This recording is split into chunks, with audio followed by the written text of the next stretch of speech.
Hello, this is Mark here at Gary's Guitars in Portsmouth, New Hampshire, and I'm here to talk about guitar action. So, the controversial title I've chosen for this is Low Action Sucks. So, let me explain myself before you start firing off the hate, because that's just to be a little controversial to get the conversation going. Every day we do setups here, and probably about 6 setups a day, and people come in and they're like, I want this guitar set up. I want the action as low as possible. That is what comes out of 90% of people's mouths when they come through the store. Everyone wants ridiculously low action on the guitar. Why? Because it's easier to play, maybe. But it's a psychological thing. Because low action does give a bit of ease of play, but also takes things away from you. What do I mean by that? Well, especially when we're talking about acoustic guitar, you need sufficient downward pressure on the saddle, which transfers through the bridge to the top of the guitar to create volume on your instrument and to create tone. And so low action can be a tone robber. Now, people who do shred with nines on super low setup guitars, they have a touch that's very toneful and very interesting, but you have to develop a special touch to play that kind of music on that kind of guitar. And that kind of guitar is great for that kind of music. If you want to play like Eddie Van Halen, please do. But the general needs of people playing guitar are, um, should be mitigated by the pursuit of technique and tone. So let me talk about that. So an electric guitar, yeah, you can have low action, you can have high, medium action, whatever. But let's talk about acoustic for a minute. On an acoustic guitar, like I said, you need that downward pressure to help get the string tension to give it the enunciation of the notes that you need. And there's a certain tonal clarity that comes from having not the lowest possible action. Um, people often we have people in the guitar world, it's true, people getting back into playing guitar or beginning to play guitar later in life, and everything I learned in my teenage years. Learned to play a bunch of instruments. I learned in teenage through college years, learned to speak foreign languages, learned to do all sorts of interesting things, because when you're young you have infinite amounts of free time and you have a neuroplasticity that is exceptional. And as you get older, you lose that advantage. You gain advantages. You have a bunch of money in the bank, which I didn't have when I was a kid, or you have other kind of intellect you can use. Playing guitar should not be done through an intellectual pursuit. I actually said this to someone today who's a guy who's obviously wickedly smart, and he was starting to play guitar, and I'm gonna guess 60 something years old, mid 60s. And I just wanted to say, and he's just asking all sorts of very well thought and precise questions. And I wanted to say, you have to play this like you're a teenager. It's the only way you'll be able to, will I be able to learn guitar at 65? Yes. If you behave like a teenager, meaning you can't take an intellectual approach to it, hit a note, see what it sounds like, bend it, see what happens, put on your effects, you have to experiment with it. You can't just read a research paper on the guitar and then, pick up the guitar. And when we're teenagers, we can do that. But later in life, learners go like, oh my God, this hurts. And this is my beginning, like, oh, it hurts. Make it stop. They come in, my action's too high. Your action's normal. And it's going to hurt for a little while until you get used to it. You got to strengthen your hand. You got to get your fingers all calloused up. That's how you play the instrument. So some of this quest for super low action is just to make it easy on the player.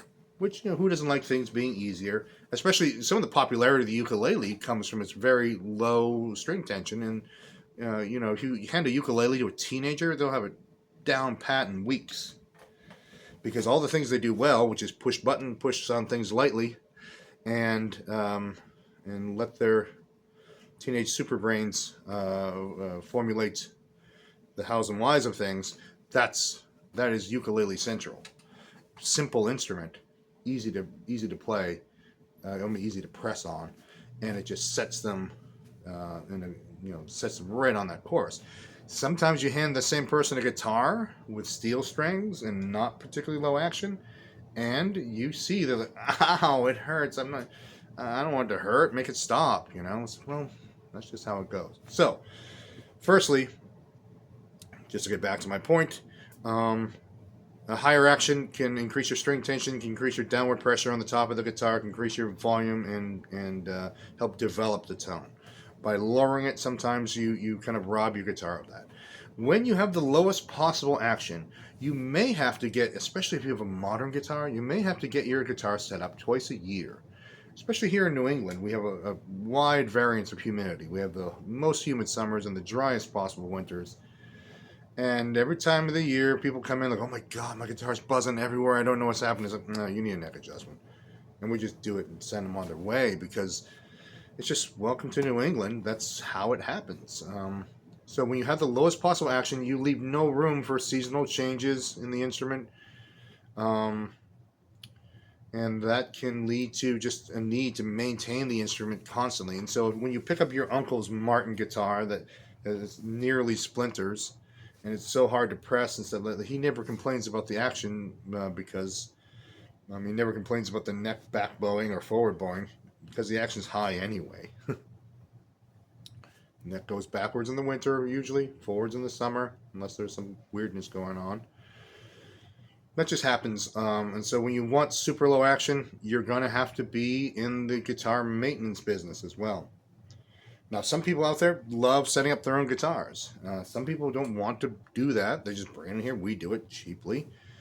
And it might be, and also if you do it once or twice a year, it might be good to have someone who does it every day, all day, do the work for you. But that's another thing about low action. So what do I say? And like on bass, for example, I play upright bass. Fingering the upright bass here. And so I'm just used to having to press hard on the strings. And when I pick up an electric bass, I have a favorite electric bass of mine that has a bowed neck, but I don't care. It's just lower action than anything that's an upright bass is like, so why not? So bass action is, you get that tone when you get that upright like tone on your Fender bass if your action's high enough so it doesn't rattle so much. When a Fender bass has a straight neck and low action, it's great for punk rock because it makes a gruesome noise. That's the Clash. I'm not going to say anything bad about that. But if you want those warm, round notes, sometimes it comes out of having a bow in your neck or high action. So that's probably been enough to make some heads explode. So be sure to share your feelings on that in the comments. Check out all the other videos I have here because there's a couple hundred of them, and some of them are me talking about stuff, but some of them are me demonstrating things, and so check that out. Check out Instagram and Facebook and all that stuff. And I keep forgetting to say this at the beginning of the video: subscribe and like the video.